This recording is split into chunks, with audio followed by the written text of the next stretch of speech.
Bienvenue au Wagon Bar, un moment convivial où l'on se retrouve autour d'un thé fumant pour partager les découvertes inattendues et les réflexions qui ont accompagné la création du podcast. Installez-vous confortablement, le voyage continue.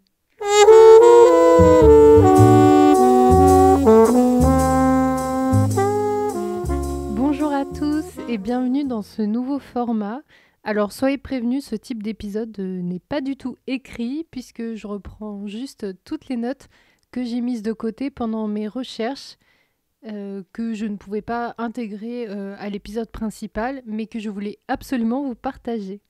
Pour commencer, je me dois de citer les deux podcasts qui m'ont inspiré Wagon Bar puisqu'ils ont le même type d'épisode débrief. Donc il s'agit des Tricoteuses en série et de Distorsion. Donc si Geneviève et Marilyn ou Émile et Seb passent par là, je leur fais un gros bonjour. Concernant le choix du sujet pour la Saint-Valentin, évidemment je voulais concilier le thème de l'amour et des trains. Et pourquoi j'ai choisi Agatha Christie, à part le fait que je l'adore, c'est parce que j'avais vu des documentaires qui disaient qu'elle avait rencontré son second mari dans l'Orient Express. Et ça aurait été tellement génial si cette information avait été vraie. Mais écoutez, je n'ai trouvé aucune source. Et c'est même pas dans son autobiographie, donc je ne sais pas d'où cette information sort. Mais j'ai eu de belles surprises en découvrant sa vie, ses voyages en train et évidemment son histoire d'amour et surtout sa deuxième histoire d'amour avec son deuxième mari Max et tous les passages romantiques qu'elle décrit dans son autobiographie. J'ai pas parlé de tout dans les épisodes, donc évidemment je vous suggère son autobiographie, mais par exemple elle raconte comment était leur lune de miel et vraiment ça fait rêver. Comme vous aurez pu le remarquer, mes deux épisodes étaient extrêmement en retard par rapport à la Saint-Valentin, tout simplement parce que j'ai lu l'autobiographie d'Agatha Christie, qui fait 1000 pages, et que j'ai complètement sous-estimé ma capacité de rapidité de lecture. Voilà, tout simplement. Mais je ne regrette pas du tout d'avoir pris le temps de lire le livre en entier, puisqu'il y a plein d'informations que j'ai pu injecter dans le podcast et qui sont plein de petits détails et surtout plein d'informations sur les trains qu'on ne trouve pas ailleurs. Pendant ma lecture, ce qui m'a surprise, c'est de découvrir plein d'éléments de sa vie ou de petits détails de ses souvenirs qu'elle a injectés dans ses romans de fiction. Et par exemple, juste avant de lire l'autobiographie, j'ai lu La dernière énigme de Miss Marple. Et dans ce livre, on découvre plein de petits détails qui font écho à sa vie à elle. Par exemple, elle fait référence au papier peint qu'elle avait dans sa chambre étant enfant, qui est très précis, avec un type de fleurs précise, etc. Et également le fait qu'étant enfant, elle s'amusait à faire un nœud au ruban autour du cou de son chien. Et dans La dernière énigme, c'est un des souvenirs du personnage principal. D'ailleurs, à propos de Miss Marple, je sais que beaucoup de gens préfèrent Hercule Poirot à Miss Marple, certainement parce qu'ils préfèrent la série télé, et c'était mon cas aussi, puisque je trouve que la série télé d'Hercule Poirot est mieux que celle de Miss Marple, mais les romans, vraiment, sont excellents, donc je ne peux que vous les conseiller. Nous rentrons maintenant dans la longue liste de mes notes, donc ne vous en faites pas si on passe un peu du coq à l'âne, c'est normal. Je reprends les notes dans l'ordre, j'essaie de les regrouper quand même par catégorie, mais voilà, j'espère que vous me suivrez. Donc concernant Hercule Poirot, j'ai découvert que c'est un personnage qui apparaît dans 33 romans et 52 nouvelles. Il est l'emblème d'un village dont je ne prononcerai pas le nom en Belgique, où il y a une statue à son effigie. En 2006, il y a 2 nouvelles inédites qui mettent en scène Hercule Poirot, qui ont été retrouvées dans la maison de famille de Agatha Christie, donc à Greenway, et elles ont été publiées en 2009. En France, elles ont été publiées en 2011 sous le nom de Les carnets secrets d'Agatha Christie, 50 ans de mystère en cours d'élaboration. Donc c'est assez fou de se dire qu'on découvre encore de ses œuvres aujourd'hui. Je ne sais absolument pas comment c'est possible. En faisant mes recherches, j'ai aussi découvert qu'il existe un site officiel d'Agatha Christie où il y a même un shop avec de la marchandise à son effigie, mais c'est très sobre, hein. On ne retrouve pas des t-shirts avec la tête d'Agatha Christie dessus. Il y a une sélection de papeterie et quelques thés qui portent le nom de ses romans. En 1926, elle rencontre le succès avec son roman Le meurtre de Roger Ackroyd, donc, qui est son 7e livre. Et j'ai lu que le livre, à l'époque, évidemment, a eu un grand succès, mais que ça avait beaucoup divisé sur la fin du roman.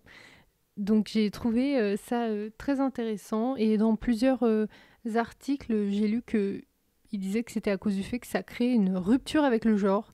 Donc vraiment, Agatha Christie, super novatrice. Concernant sa pièce de théâtre The Mousetrap, alors déjà, pour commencer, je voulais dire que je trouvais ça complètement fou.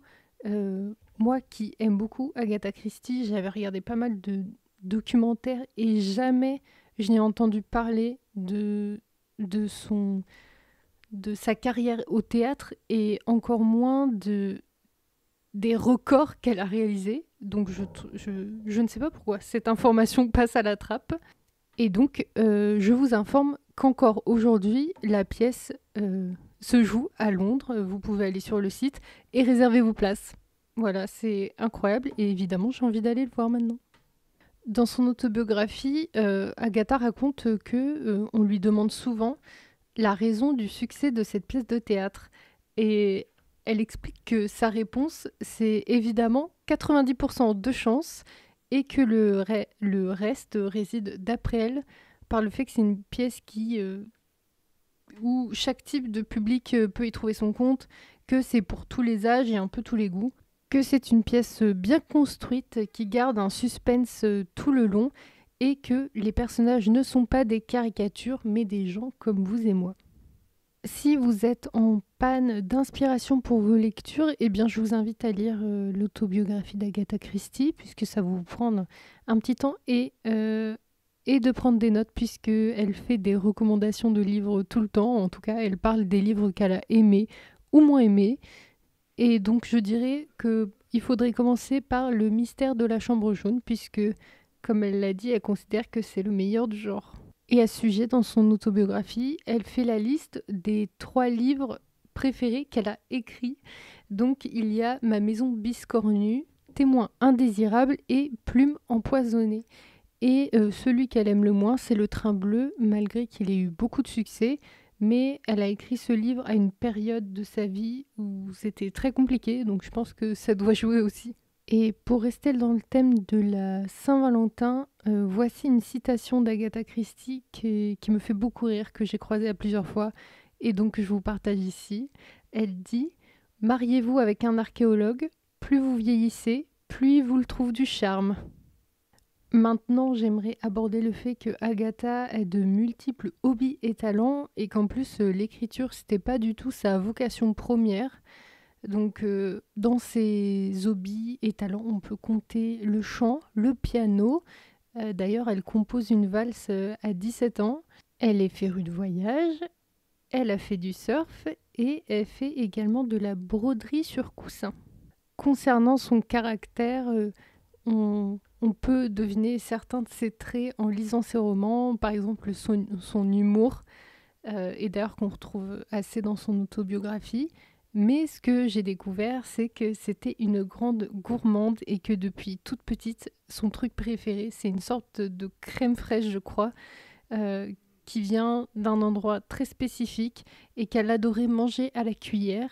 Et qu'en grandissant, elle a continué à avoir ce trait-là. Et elle raconte un moment où justement elle se retrouve avec une de ses amies d'enfance pendant que leurs maris vont au golf. Elle s'assoit dans l'herbe avec leur pot de crème qu'elles mangent toutes les deux à la cuillère. Et j'ai trouvé que c'était un souvenir très très mignon. Quand Agatha Christie était enfant, dans sa chambre, Sur le mur, il y avait une assiette suspendue qu'elle avait gagnée lors d'un jeu qui portait l'inscription Sois bon mécanicien si tu ne sais pas conduire le train. Et elle dira à ce sujet Il n'y a jamais eu meilleure devise de vie, je crois que je l'ai faite mienne. Et j'aurais adoré intégrer cette information à mon épisode, sauf que je ne comprends absolument pas ce que veut dire cette citation, et j'en ai même discuté avec des gens autour de moi, et on ne comprend pas ce que ça signifie. Étant donné que c'est une traduction, c'est peut-être beaucoup plus clair en anglais. En tout cas, si vous avez une idée de ce que veut dire cette phrase, n'hésitez pas à m'écrire, vraiment. Et puis, si jamais on arrive à trouver, eh bien, j'en parlerai dans le prochain Wagon Bar. Pour ceux qui connaissent un peu Agatha Christie ou qui ont déjà regardé pas mal de documentaires à son sujet, vous avez pu remarquer que j'ai complètement omis un passage de sa vie, puisqu'il s'agit de sa fugue, enfin de sa fugue ou de sa disparition en tout cas, et j'ai décidé de ne pas en parler, puisque comme c'est souvent le sujet de documentaire, alors je trouve c'est une partie très peu intéressante de sa vie, c'est une partie qui était très douloureuse pour elle et on n'a jamais eu le fin mot de cette histoire et même elle n'en parle pas dans son autobiographie, donc j'ai décidé tout simplement de ne pas l'aborder. Maintenant, concernant le crime de l'Orient Express, j'aimerais beaucoup faire un épisode à ce sujet. Il me semble que son roman a été inspiré par un fait divers, donc j'aimerais coupler les deux pour en faire un épisode, donc restez à l'affût, ça pourrait arriver. Concernant l'Orient Express en tant que tel, j'aimerais beaucoup faire un épisode dessus. Et d'ailleurs, j'avais commencé à faire des recherches pour faire un épisode. Sauf que je me suis rendu compte que c'était impossible de faire un seul épisode sur ça, puisque c'est une histoire énorme. Et en fait, l'Orient Express, c'est pas vraiment un seul train. Donc ça complique énormément les choses. Et limite, il faudrait faire une série. Et même, je pense que ça pourrait faire complètement l'objet d'un podcast complet, mais peut-être que je m'attaquerai un jour à ce sujet, enfin que je reprendrai le sujet pour le coup, mais j'attends de m'améliorer un petit peu avant de m'attaquer à un colosse comme ça. Et pour finir, je vais vous partager le nom de certains lieux que j'ai découverts pendant mes recherches et qui sont juste magnifiques. Voilà, petite suggestion de voyage si vous étiez en panne d'inspiration. Alors pour commencer, sa maison de Greenway est devenue un musée en son honneur, donc il est visitable et c'est juste magnifique. Voilà, donc clairement c'est ajouté sur ma liste de voyages. Le Grand Hôtel de Torquay où Agatha Christie a passé sa nuit de noces avec son premier mari Archibald Christie, qui est donc un hôtel 4 étoiles historique est encore en activité, donc c'est possible d'y passer la nuit. À Torquay, il y a une abbaye qui a été remaniée en musée historique et qui abrite une collection d'Agatha Christie, dont sa machine à écrire. Alors je ne sais pas s'il s'agit de la même abbaye, mais il y a une abbaye à Torquay qui a un jardin où ils ont planté toutes les plantes les plus mortelles, en hommage à Agatha Christie.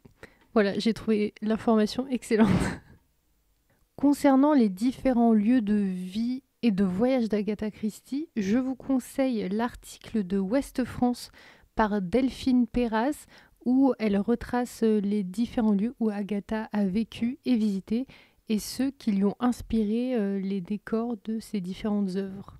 L'hôtel où elle a écrit La mystérieuse affaire de Styles, qui est donc l'hôtel Moorland à Haytor, est toujours ouvert, donc c'est toujours possible de s'y rendre. C'est d'ailleurs un hôtel qui est en plein cœur du parc national du Dartmoor, et je ne connaissais pas du tout cet endroit, et je vous invite à googler parce que ça a l'air juste magnifique. Et pour finir, quand Agatha s'est mariée à Édimbourg, quelques jours avant, elle est venue, donc je crois avec sa fille et sa gouvernante, je ne suis plus trop sûre, mais elles ont passé quelques jours à l'île de Skye. Et alors, pareil, je vous invite à googler parce que c'est juste incroyable la beauté des paysages. Voilà, je suis arrivée au bout de mes notes et donc j'en profite de vous avoir ici pour vous faire une petite demande puisque j'aimerais faire un épisode avec vos histoires de train, c'est-à-dire vos témoignages, vos anecdotes et pourquoi pas vos histoires d'amour. Donc je vous invite à m'écrire soit par mail que je mettrai en description ou sur Instagram pour me raconter vos aventures et surtout précisez-moi si vous voulez rester anonyme ou non et j'en ferai un épisode de compilation pour raconter toutes vos péripéties. Petit instant pub pour vous dire que le podcast est maintenant disponible sur YouTube. Alors il s'agit juste d'une image fixe, mais si vous ne m'écoutez pas là-bas, n'hésitez pas à vous abonner quand même pour m'aider au référencement. Et puis sur les autres plateformes, n'hésitez pas à mettre des petites étoiles ou des petits commentaires. Voilà, ce sera très apprécié. Je vous remercie et je vous souhaite une bonne matinée, bon après-midi ou bonne soirée comme vous voudrez et je vous dis à très bientôt pour un prochain épisode.